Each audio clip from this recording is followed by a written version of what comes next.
most Americans, each September 11th, I reflect on how much our country lost that day. The thousands of lives shockingly and suddenly taken, and how quickly fellow Americans rushed to aid victims. That fateful day 17 years ago brought out the best in our fellow citizens, but tragically also revealed the worst. On this September 11th, ironically perhaps, I will be lying in the hospital as my doctors perform sinus surgery, my second in 2 years. Although not in Manhattan or Washington, D.C. on September 11th, I am also a victim and a survivor of the terror that rained down upon our country in 2001. I watched as so many had the terror that unfolded that sunny September day. I too was fixated on the news as jets came barreling toward the Twin Towers and Pentagon. As they watched the towers fall and speculation began about the perpetrators, I couldn't help but begin to worry. As the days unfolded, I began to have nightmares.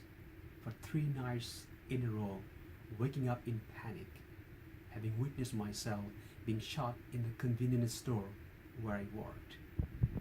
It had already begun happening. For many of us, the horror, fear, and violence just began once the Twin Towers fell.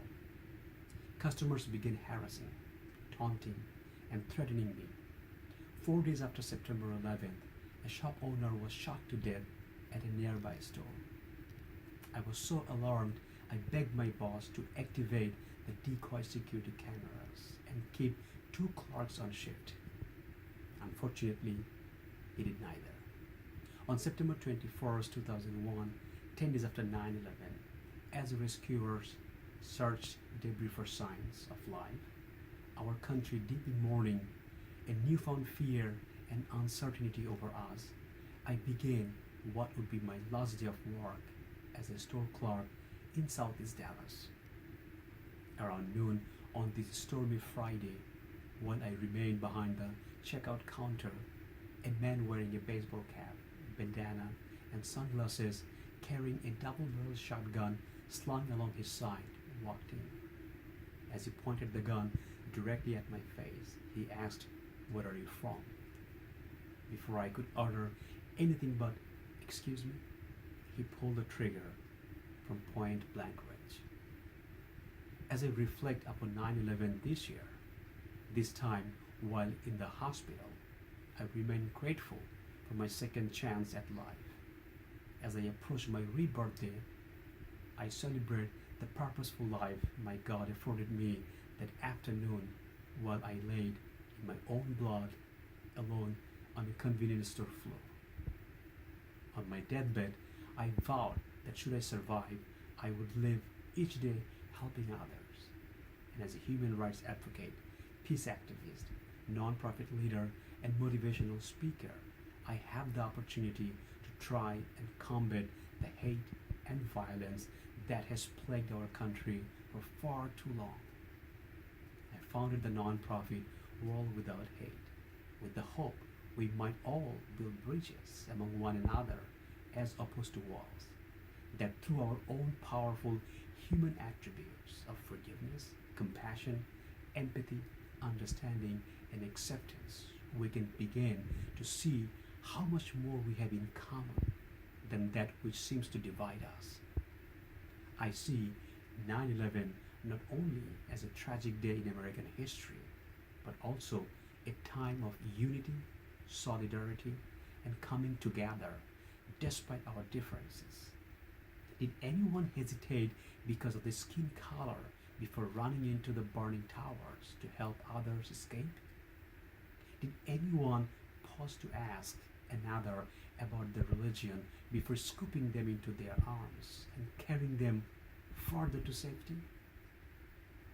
While in surgery, my doctors will try to remove some of the bullet fragments that I still carry. Constant reminders of my attack.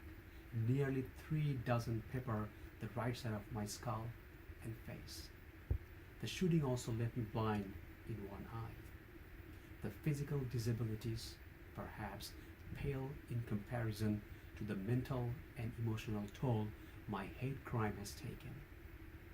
For a survivor like me, great comfort comes when I have the opportunity to speak to or work with my fellow citizens as they come together, taking initiative to understand and accept each other, finding ways to help make strides for a peaceful, safe, and united nation for all.